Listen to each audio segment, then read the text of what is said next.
Welcome. I'm Sebastian Mahfood, and you're listening to WCAT Radio, the on-air wing of En Route Books and Media, bringing you the dulcet sounds of Catholic wisdom. Good morning. This is Jim Hanning, welcoming you to the open door, open to the Spirit and open to each other's ideas and open to the winds of constructive change coming across our country. This morning we are joined by our longtime friend, Dr. Rhonda Shervin, Catholic philosopher and author and evangelist par excellence.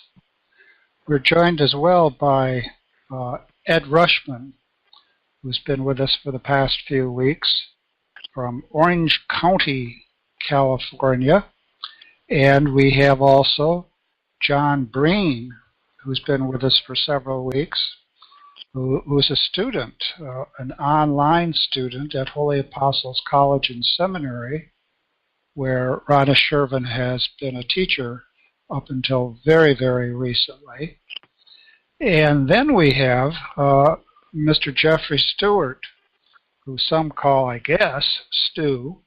He's from Virginia, the third guest we've had from Virginia. Jeffrey is a businessman and a Navy pilot, former Navy pilot, but he piloted a lot. And we are hoping that Al Hughes, Commander Al, is out there somewhere, knowing that we have another person with a military background with us. Today, we'd like to do three things, and we can mix and match as we go along.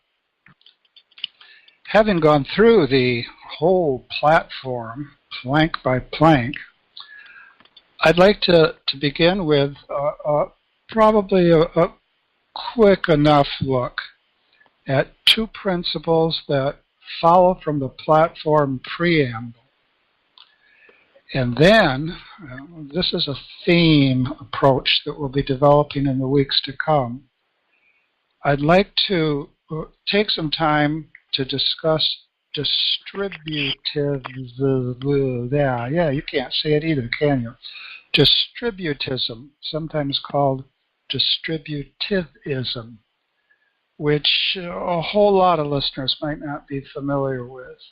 Most of the people who have ever lived are not familiar with distributism, but it's something that's really very close to the Solidarity Party, and it's something that's very, very close to Catholic social teaching since the time of Leo XIII, which takes us back into the 1800s. And then, and we might sneak ahead to this as we go along already, we can take the public pulse of the Solidarity Party-inspired political efforts in the great state of California.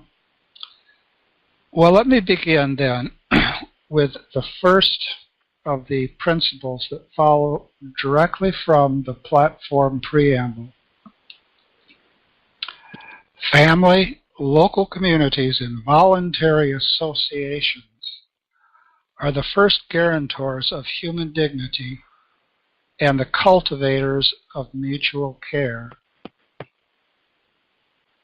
Family, local communities, and voluntary associations are the first guarantors of human dignity and the cultivators of mutual care. Well, there's a tradition in this country to pick on the new guy. The new guy being Jeffrey Stewart. Jeffrey, could you tell us some of the voluntary associations that you belong to? Yeah, I certainly can do that.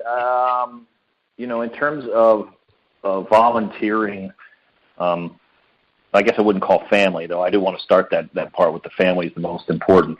But, on a formal basis, it's obviously my parish there. We have also a nonprofit that we created here in the area called Ad Deum, which is Latin for to God, which does similar type work. So that's a voluntary organization that I am a part of.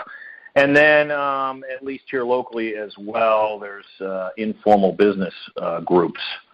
And there's some formal that I belong to, also brought together to kind of speak to our needs as that group, as well as to sometimes combine our efforts, even if we are competing businesses, on things that we both agree on that are good for our business community. So, in a nutshell, that would be it. Well, I want to look more at that nutshell. You might be familiar with a study that took the form of a book. Maybe now it's getting on to be 5 years ago, but that's just yesterday as far as some of us are concerned, that called attention to the withering away of Wednesday night bowling leagues. What's that got to do with anything, and why should anybody care? Now, you asking me that question? I can give you an answer. Sure. Yes, absolutely. I was a teacher for 100 years, and students always look around. This is the Socratic method, I see. Okay, the reason we should care about that, and I think you've heard probably similar analogies about how air conditioning ruined the world too, because nobody sits on their front porch, is that these things, these opportunities where we would get together informally, and maybe not even for a specific purpose, led to solving a lot of the world's problems down at the lowest level. And we interacted with our fellow man, and we got to know him, we got to see who he was, and we got to work together. Now, I can say, this will be a little odd rabbit hole, very analogous, and I always point to the Navy because, it formed me for 20 years. We actually had a similar thing in what was called the club. And yes, it was Friday afternoon, and we'd be drinking beer and having a good time. But the point of the club was really that you got to interact with those senior guys, and not in a setting where it was yes sir, 3 bags full.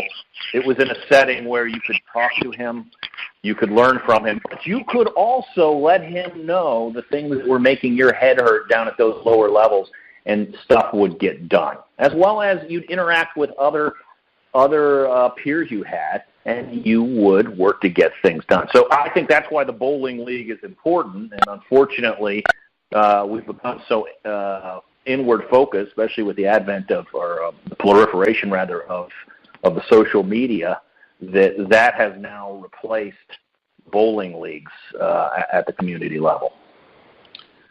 All right. Now I got one last question, and anybody who wants to... Can I make a point about that? Sure, Rhonda. Okay. It happens I'm retired, and it's the first time in like 50 years that I don't have access to a Catholic college library. So I'm reading old books of a friend of mine. A lot of them are history books. So I get all sorts of random things, random images out of these history books. So I'm reading about the time of Napoleon, when Napoleon was thought to be about to invade Bosnia. Okay? It's a Nobel Prize laureate writer, Ivo Andrić, famous Bosnian writer. Okay. He's describing this little town. Yes, they all sit around the cafe or the bar in groups, and these groups are divided between 3 groups that all hate each other.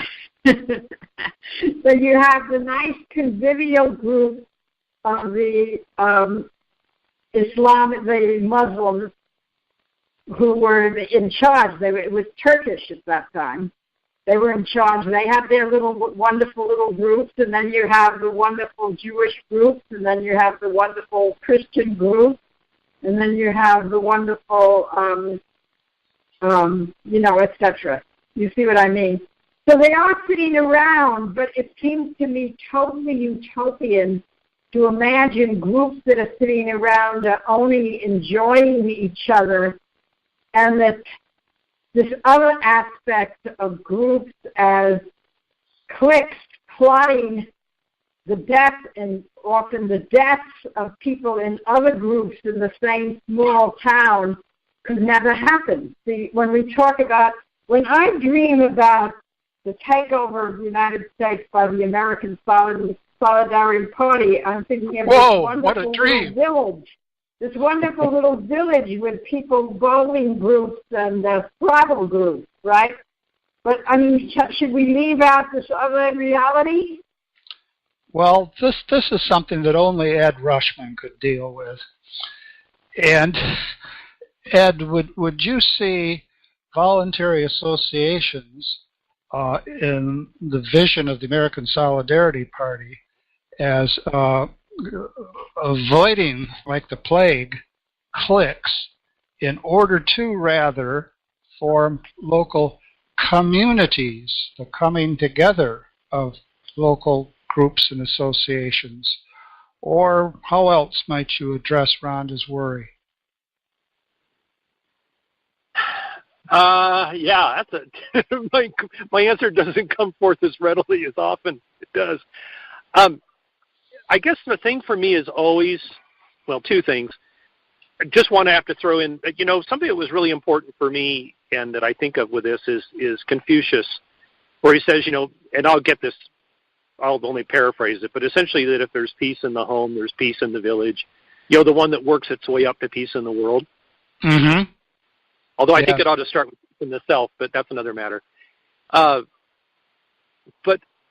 voluntary associations are only as good as the people that are the bellwethers, the people that are the strong ones in it. And, we as humans, we desire the company of others. We desire cooperation.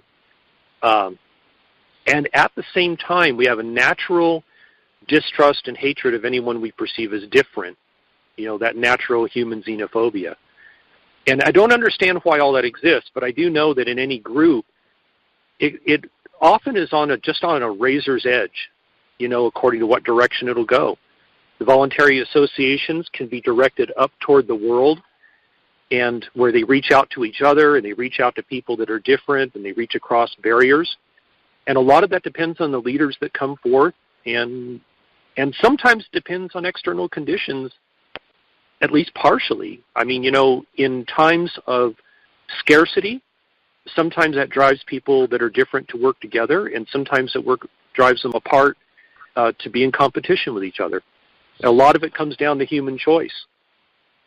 But groups make choices based on often the loudest members of the group, and I don't have a solution for how to solve that except to carry it from my end and to seek others that want good things, and to speak out against it when I think a group is going in the wrong direction.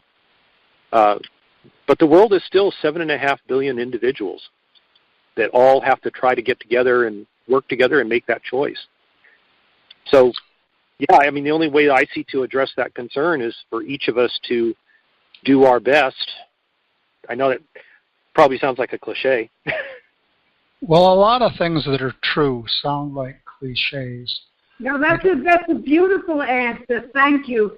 Part of this divide here on this program, by the way, is that I'm a pessimist, and I'm convinced anyone who goes into politics has to be someone who's, very hopeful and probably more on the sanguine side of temperamental proclivities or tendencies. So I'm very glad that in the way God has arranged things, there are plenty of people who have hope and reasonable optimism instead of a pessimistic view of everything. So thank you for proving that right now. You don't think, Rhonda, that he'll get more tough-minded as he advances to the age of 80? No. Oh, well, let me check in with John Breen, and I'm going to do it from a slightly different angle. Oftentimes, John, in public discussions, the public is broken up into various constituencies, and surely one of them is students. Now, do you think that students have some special strength in terms of leading voluntary associations, leading local communities beyond a kind of inward turning localism, and instead directing them, given the strengths that they can develop within themselves, to share and to go beyond the local to the next level and the next and the next? Young people bring a very charismatic aspect to any group that they associate themselves to. I know that a lot of politicians, they recruit the efforts of young people, especially young people who are wanting to eventually get into politics themselves. So I had a friend back in Canada. He's a member of the Conservative Party there, and he was very, very active in helping other candidates within the same party to reach out to their constituents and to get their votes, essentially. And he even spent a summer working on the Hill, Parliament Hill in Ottawa, Canada, the capital of the country, and he was working for the party, making tons and tons of phone calls. But so in that respect, the young people are certainly a source that should be tapped into.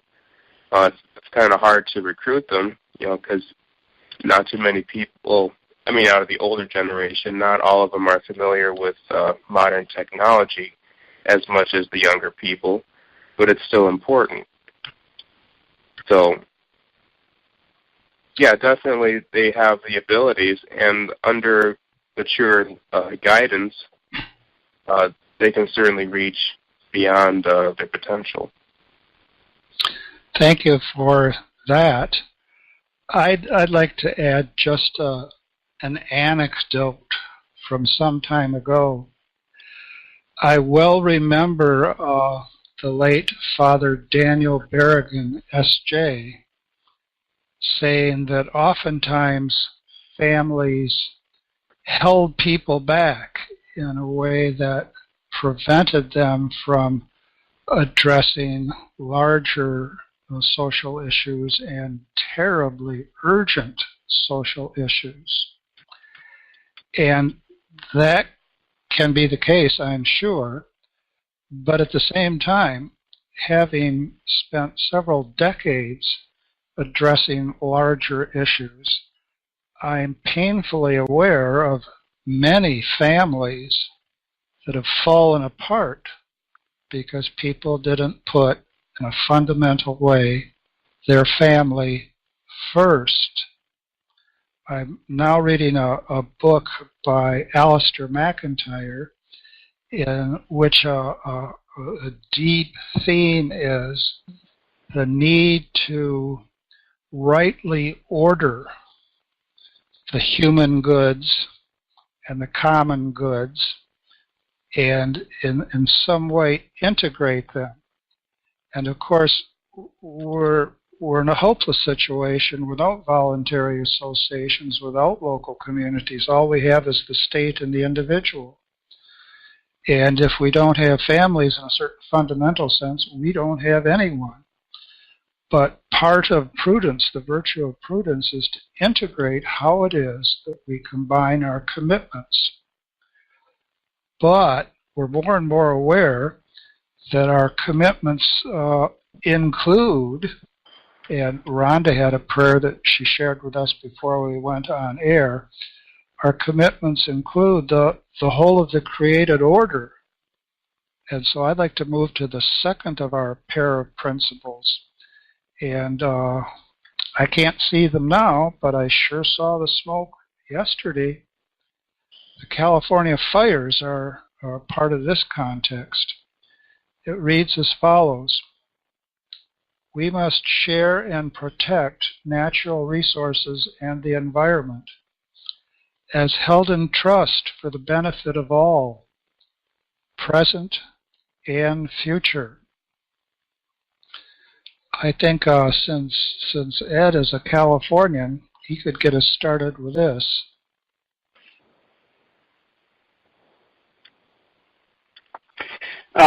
Thanks, Jim. Sort of. Well, there you are. There you are, out in nature, right?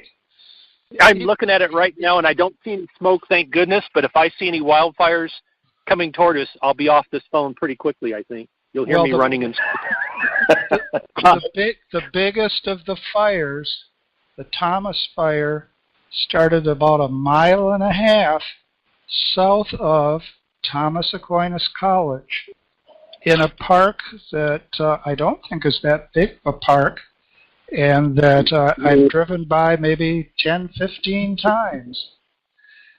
So there are fires to the north this time, but in the past, some of the worst fires have been in Orange County. So one of the things, and this is just because I have to cover things that are not going to be necessarily the popular view, is that, we think we're the center of the universe, and we sometimes forget things in nature work over very long periods of time.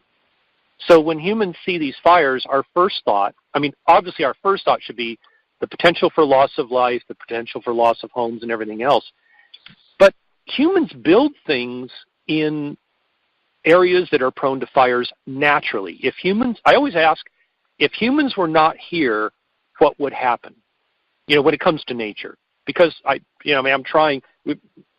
So I didn't tell you, we have a lurker out here. My son John is here. He's observing. He's the official observer or something, because we're out here camping together.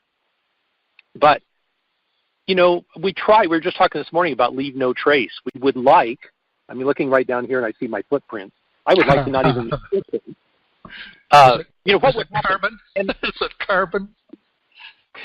Not a carbon footprint. All my right. shoes are no. All No, right. but serious. The thing is that fires come and go, and the problem is that humans build stuff where there's going to be natural floods. We build stuff where there's going to be earthquakes. We build stuff where there's going to be fires, and then we say we have to change nature. We have to subdue it, to put it in Genesis terms. We have to subdue nature, and if we could stop earthquakes, we would probably do it. And if we could stop the fires, and when they start to burn, we want to stop them. And we see that as a good thing. And it's not just that we want to protect life and everything. We have a desire to dominate and subdue nature. And that doesn't always serve nature well. So it's kind of a funny thing that on the one hand, people's lives and everything are at stake and their property.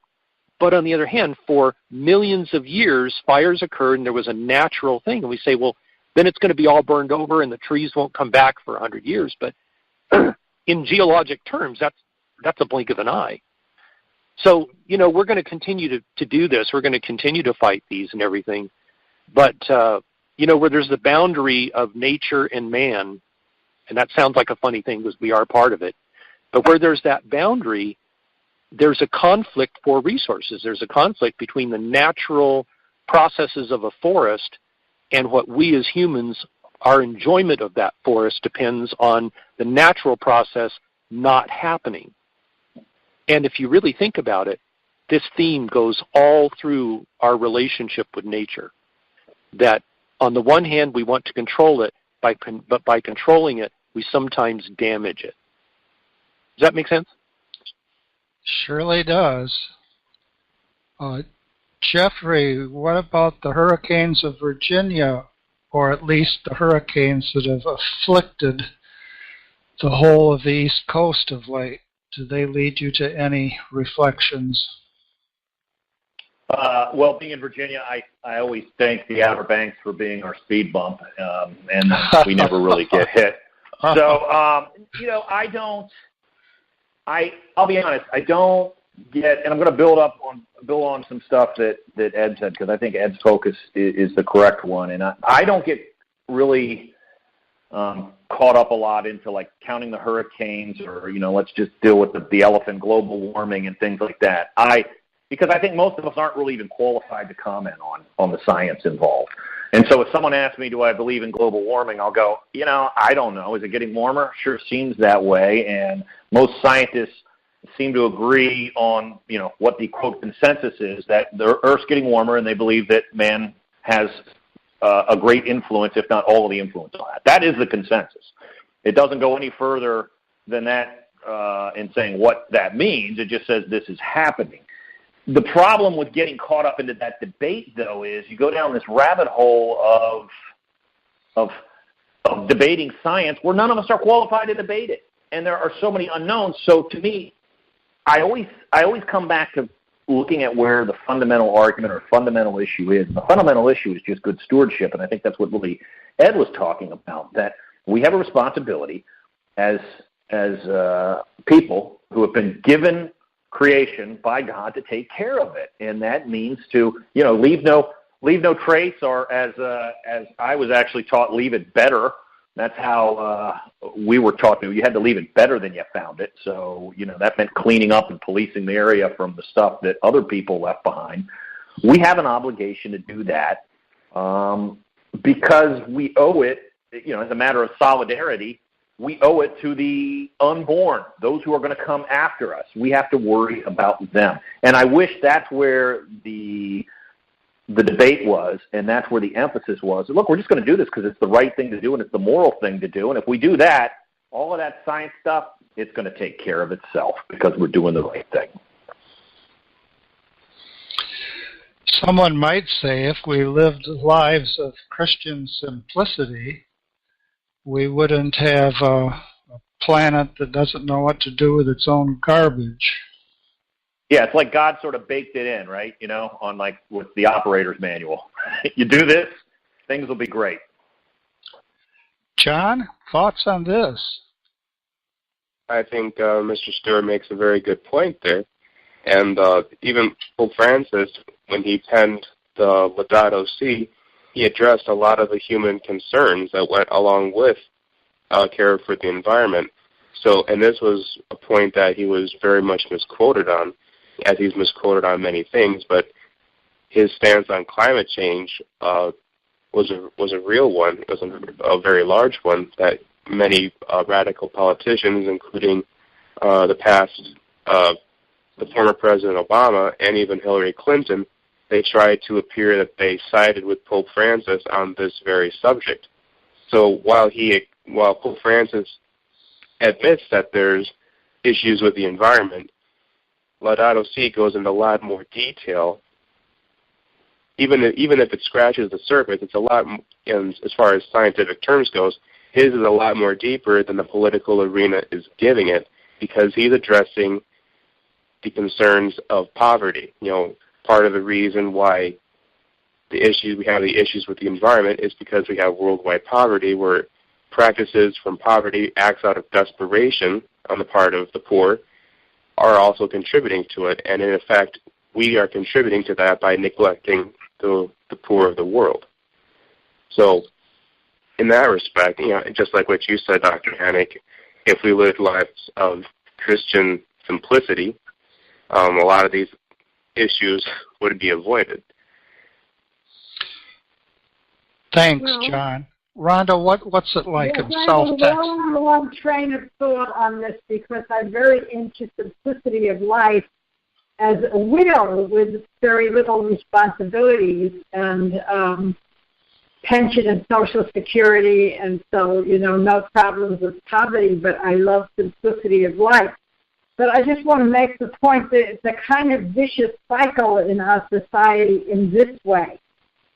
Because of contraception, many women have 1.5 children, or 2 children, or 3 children, not 6 or 7 children. Okay, as a result, the wives can go out and work. Then they don't want to, after working 9 to 5, they don't want to cook when they come home. So everybody gets takeout during the week. And the takeout includes items that nobody likes particularly. This all goes into the garbage.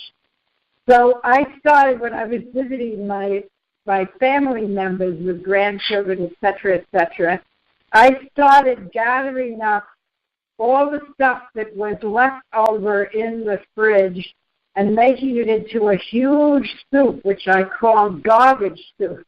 Ah. No one likes that word. But the effect of it is basically what I'm doing is the same thing women, old grandmothers and aunts who weren't married and mothers did, is they made everything into casseroles, soups, and stews. They didn't throw out, I mean, half the garbage. The thing I read, the statistic, was that our garbage could feed the entire world. So it's not just the simplicity of life question involves much, much deeper issues is what I'm saying. Yes, that brings us back to what's going on in our own kitchens.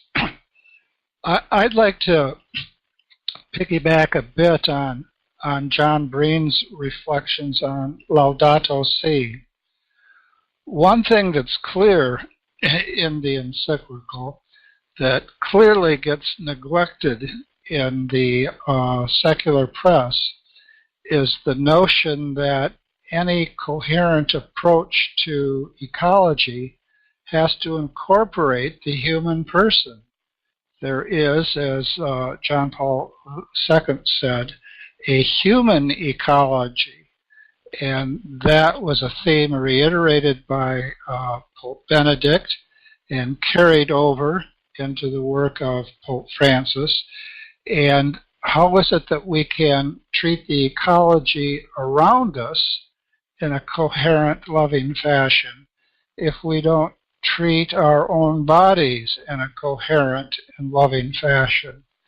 And that notion of a human ecology is something that I think the secular press is wholly unable to appreciate, and something that it systematically ignores. And I think of one parallel to this. In our attempts to understand ecology, the ecosystem, our own development, we of course want to look carefully at evolutionary theory, which itself is evolving and is by no means monolithic. But when we talk about evolution, and I certainly believe in some form of evolution, but it would have to be inchoate because the whole field itself is under so much development. When we talk about evolution, we can't really talk about the human person apart from talking about the direct creation on God's part of each and every individual human soul. And that our Christian understanding of evolution is inseparable from our commitment to God's direct creation of each and every individual human soul. That again is something that the secular press simply can't comprehend. And because of that, the evolutionists versus creationists is a paradigm case of a debate that doesn't connect on a fundamental issue. Well, that's my first rant of the hour. John, do you have something to tell us on this question? Yeah, just as far as evolution goes, I remember from a class that I took on natural science, I don't remember the exact source, but when the theory of evolution first came out, the Pope put out certain guidelines to where the faithful can abide by those guidelines but still pursue the theory of evolution. And I can recall at least three of the criteria. One was evolution theory cannot deny the rationality of the soul. Another one was that it can't, actually I can't remember the third one, but one of them was that it can't deny the fact that we are descendants of Adam and Eve. that was the one that really struck out at me, because we have the popular vision of evolution where there's the man at one extreme and there's the monkey at the other extreme, and everything is evolution in between. But according to this mandate, really, from the church regarding evolution, that's not even a possibility. That we as human beings were formed out of monkeys. I mean, that denies the rationality of the soul, because we are rational beings, and also the fact that we are descendants of Adam and Eve. We have St. Paul saying, if death came into the world through one man, so also life comes into the world through one man, one God-man. We are committed to that as well. Perhaps then we could go ahead to a paragraph from Alasdair MacIntyre to set the stage for our discussion of distributism. And distributism, again, is an economic resource, intellectual resource in the field of economics for the Solidarity Party. And this is from a book that MacIntyre finished just in 2016. That's when it was published.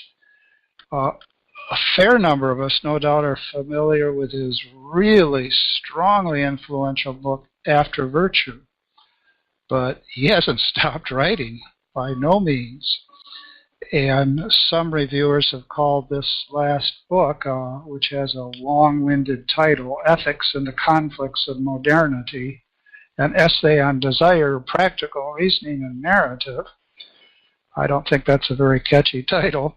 At any rate, have called this the canonical MacIntyre. And I've got just one paragraph. And all I'm going to say on this question is this one paragraph, and I'm not saying it, I'm reading it, and then it goes to Jeffrey.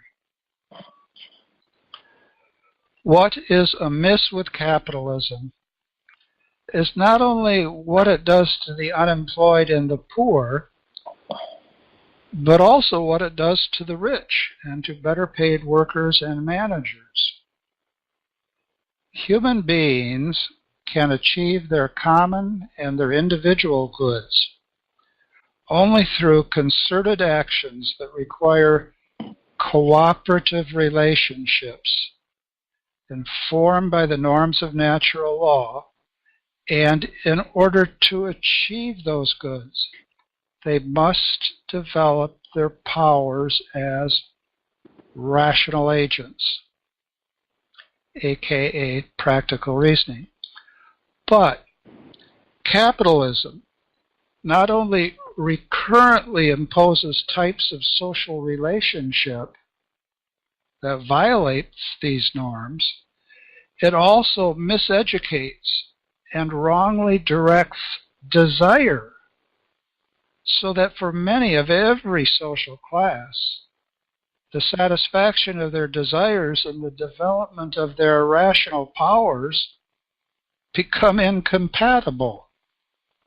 What they want A little bit, even though this is too often what they have no good reason to want. End of quote.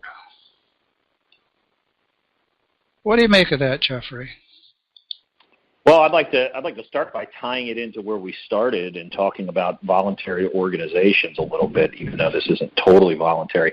You know, he speaks about the family, being sort of a foundational thing, and yeah, obviously, the family, mother, father, children, absolutely the foundation of our being in a society. But work in itself is essential for what it means for us to be human. It's part of our experience. It's something God intended for us to do. It's good for us.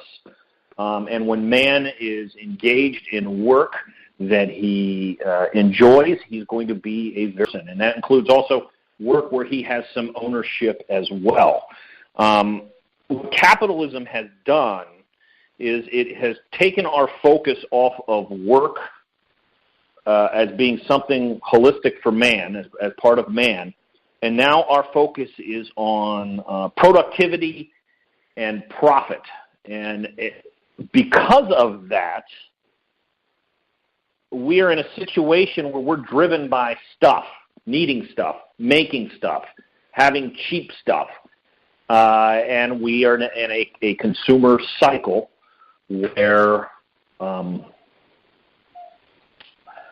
we just buy the next thing, and it's not what we want. We're trying to feed a hole that's in us when, in reality, the hole that is missing is God, but it's those things that God gives us, and part of that was work, if I've connected all the dots there. A lot to connect, and ably connected. Other comments?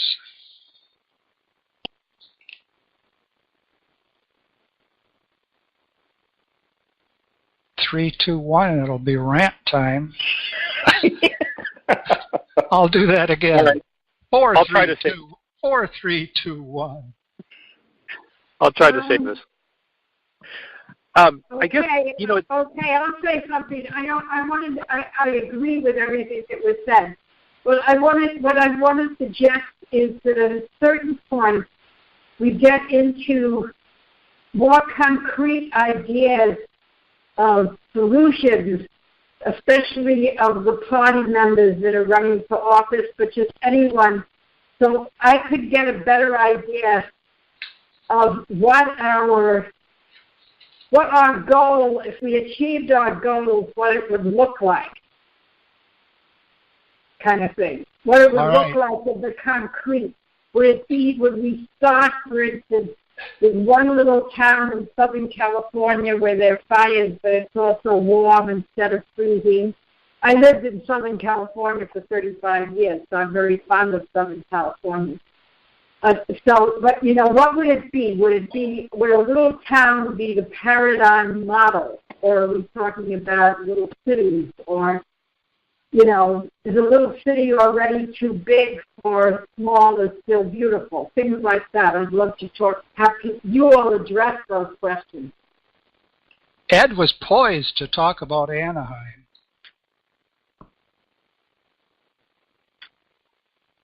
And my attention slipped just a little bit. That's because you were replacing the batteries. But I think the question was essentially, what would it look like, Rhonda?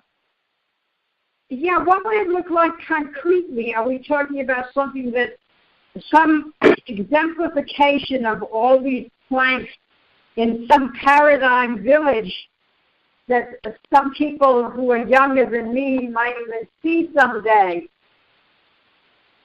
It seems I just wanted it not to be so theoretical. And that's a good thing, because in the end, when we try for the theoretical, we don't achieve it often anything. I guess the idea is, for me, and I said this last week, was that I always acknowledge that perfection isn't going to occur in this life, and it's so hard to have to do that. The problem is not, and I'm going to go kind of in a bad direction here, I'm sorry, but in a sense for me, the problem isn't in capitalism so much as it is in people. And a better attitude toward each other, getting a running start from what we were talking about before, we, at some point, the human race just decided to live in a competitive fashion. And I tie that to, as a consequence of the fall, that we decided not to cooperate. We compete with each other. We compete with nature. We even compete within ourselves. Our lower self, as St. Paul says, competes with the higher. That the spirit and the flesh warring against each other. We have war against ourselves. We have war against nature. We have war against each other. It's just a horrible thing. And to do better, there's going to have to be a change in people. And a change in people, the only way I know to start competes with that is to propose a better vision based on a beautiful vision, based on a beautiful set of values. And I think that for me, a lot of the things that we talk about in these planks and everything else, it's really about setting a vision, and then other people get to decide whether or not they look at it and see it as beautiful, or if they see it as irrelevant, or if they see it as something that competes with their own desires. So to achieve it practically, I don't think it looks all that different from what we have. It just means starting by doing what we have right. And then can I build on that when Mr. Rushman's done? You bet. Yeah. No, I think that's exactly it. And the question of how do we get to this utopia or this utopian distributism you guys talk about? Well, first off, distributism isn't utopianism. There is never going to be perfection until the Lord Almighty comes back. We are a fallen nature, and distributism, I think, just recognizes that by trying to have a system in place or a mindset in place that takes into account that we do have a fallen nature. But there's no answer of, look, we're going to write this out on a piece of paper and enact this plan, and in 30 days we're going to be a distributive society. No, I mean, it took us years to get to where we are. It's going to take us years and years to get back where we need to be. I would submit that distributism is the default position. It's what we do until things get mucked up by people interfering. Sort of a case in point would be there are lots of stories coming out of Greece after their economic woes where the government's collapsed. Well, what's happening? The people are coming together, and the people are creating voluntary organizations to help themselves at the local level, and then when able, these local organizations start to coordinate more on a regional level, and it's all unofficial. It's what we would normally do, devoid the corruption that gets into the system. Now, how do you end up reversing that? I think, excuse me, I think one of the misnomers of distributism is that everyone who's a distributist is anti-regulation, and we believe that everything should be done at the local level, and that's not true. But that canard is out there. I get it all the time. And the reason I think that perception is there is because, in my opinion, right now we're out of balance. There's too much emphasis on the higher level of government and not enough on the community and the voluntary organization and things like that. And that's not to say there's not a place for your local community, your city, your county, your state, and all the way up to the federal level. There's absolutely things that those organizations You're fading away a little bit, Harry. Okay, I'm sorry. There are absolutely things that those organizations need to do, but the idea is that by distributing the power, that it makes for a better environment where we all have a say and we can be more effective. I mean, so that's part of that in a nutshell. Now, what would I say right now to get us more on a distributive foothold here in the United States? Well, I'd say to the American people, worry more about your local elections and worry less about who the President of the United States of America is going to be. And I'm not saying it's not important, but at the end of the day, who really has more impact on your life, your mayor or Donald Trump? In some things, Donald Trump, I suppose that's true, but probably in a great majority of things, it's your mayor, your city council, all those people whose names we don't know. I think that's very correct there. And it's unfortunate that so many of our local elections are overlooked. If you look at the regular voter turnout, even in my own county, the voter turnout is like 18% in a good year. That just means that only a few people care. But just the total disregard for the local politics is a very short-sighted move. Because another way to think of it, in the way of a strategy, if the national government goes down, then what do we have left? We have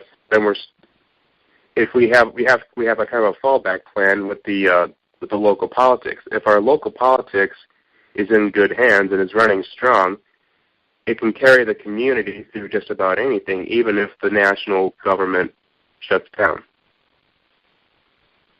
Interesting point.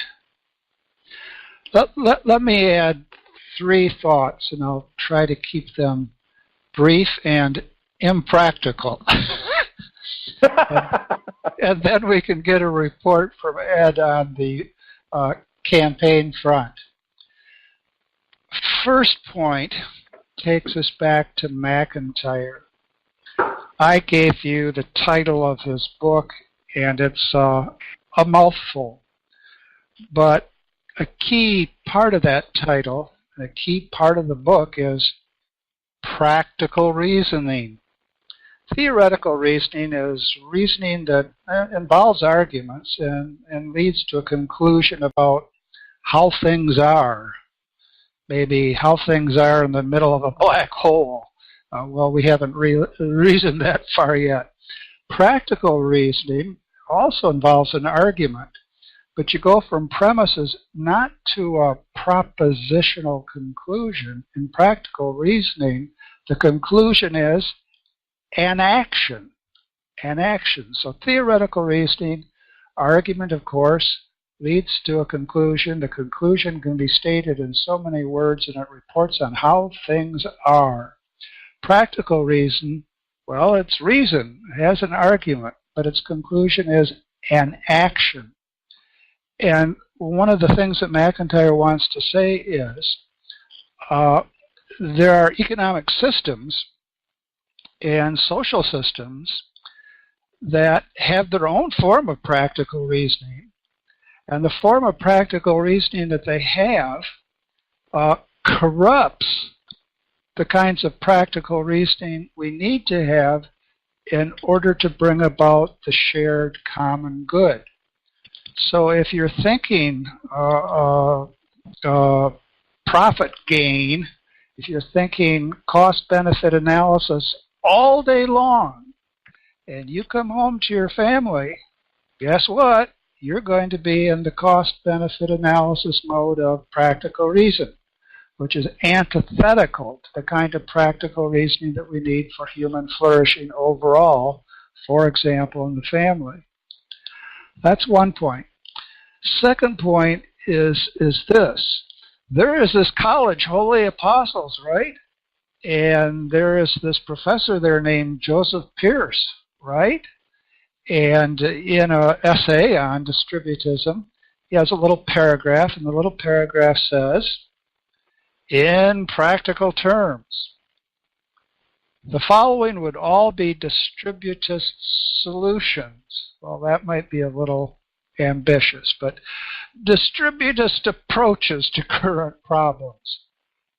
Policies that establish a favorable climate for the establishment and subsequent thriving of small businesses.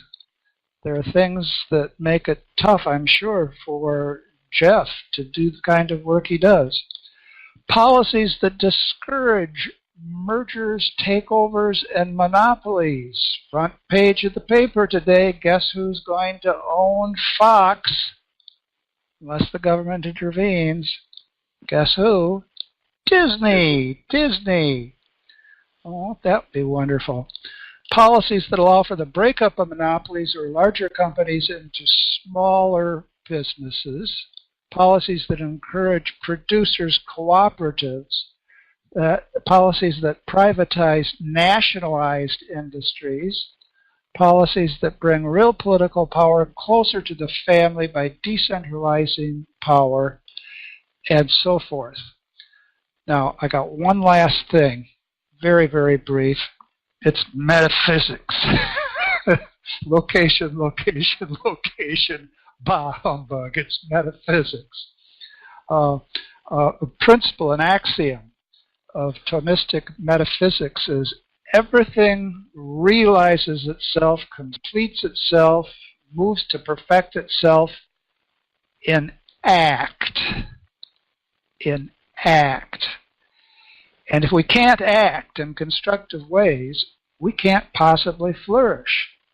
So from the profoundest metaphysical level, we need to encourage action. Be all that you can be, but you can't be all that you could be unless you can act. Well, amen, yeah, Basta. That leaves us with 6 minutes. Report from the front lines. I know somebody who's trying to get together the not quite perfect, but almost perfect flyer. And his name is Ed. What's going on with that project? Well, actually, we have the person that's really doing the work on here too. So thank you very much for the help. So the point of the flyer, and really the point of all of this, I think, what you just said about taking action. The hardest challenge in my campaign is getting people to take action. I have so many people that have said, "Oh, that's so wonderful you're running. We're so thrilled because you're the person we want, and this is great." And it's like, okay, what are you doing to spread the word? Cricket. They're just not taking the action. And I don't want to be a scold with people. No. But they have to do something. They're going to have to work, and I cannot go out and reach 710,000 people on my own. They have to spread the word. And if something like this that people say they want somebody that really represents them, and I think they want the things that we've talked about here. They're not willing to do even the simplest actions. Sorry, I'm just going to go all negative here. They're not willing to do the simplest actions to make the world that they say they want. And if that's the case, you have to question, do they really want that? Do they want to Ed live? Bellick talked about that. He feared that men have gotten so much back into the servile mindset where I get such a good wage and I'm happy with my wage and I'm comfortable that we've almost bred out that entrepreneurial and independent spirit. So when they say they want those things, they do, but they don't necessarily want what comes with it, which is a lot of hard work. And a lot of responsibility, too. The fact is that when you start to build a new world, you take ownership of it. You take responsibility for what it is. Every time I hear a revolutionary talk, I always think, if this goes as wrong as it often goes with revolutionaries, are you going to be there to say, I was wrong? And they're not. They just move on and everybody forgets. Or they get executed or something by the revolution that they started. Yeah. But the thing is that it implies they need to take an action, and then they need to take ownership of the results of the action. And maybe they just don't have enough hope. And so I'm trying to wake people up. I'm trying to give them a beautiful vision, but it's really, really hard to get them to move past the day-to-day. And one last thing very quickly is that because of the situation we put ourselves in, people are having to work harder than ever just to even survive. And under those conditions, it makes them even less likely to work for change because they're having to work so much harder than ever before just to maintain what they have. You remind me of Socrates' analogy where he describes himself as a gadfly because the gadfly needs to sting the horse that's been going lazy and become complacent. He needs to be the gadfly to sting the horse to get the horse to move. Yeah. So, and it's a lot of where people, they say what they want, but they don't put their mouths where their money. They don't put their money where their mouth is, essentially. Yeah, this campaign is a mirror to the people of the district, and people are not always grateful for that. And we know how Socrates ended up. True. Well, maybe you could add to the flyer the words of a great poet. It's going to get more rough if you don't get off your dust. Well, with that thought, such as it is, I want to thank all of you. I especially want to thank Jeffrey Stewart, hailing from Virginia. And I want to alert people to be on the lookout for coverage of the party in the California Catholic Daily, which I think over the course of a year has around 1 million hits, so people do read it. And I'd like to close with a prayer that I think many of you have heard before, and I'm only going to give just a short part of the prayer. It's a prayer coming from the prophet Isaiah, and it bears on Advent. The people who walked in darkness have seen a great light.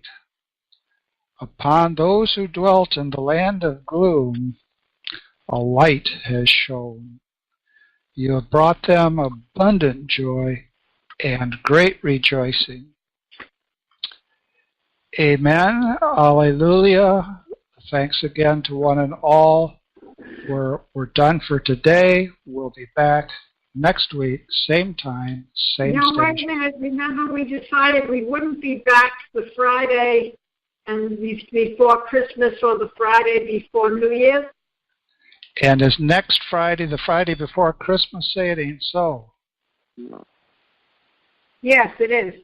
All right, then there'll be an update that I'll send to everybody. We'll figure out something. It'll be great. Okay. Take care. Thank you very much. Thank you, Jim. Thanks, Jim.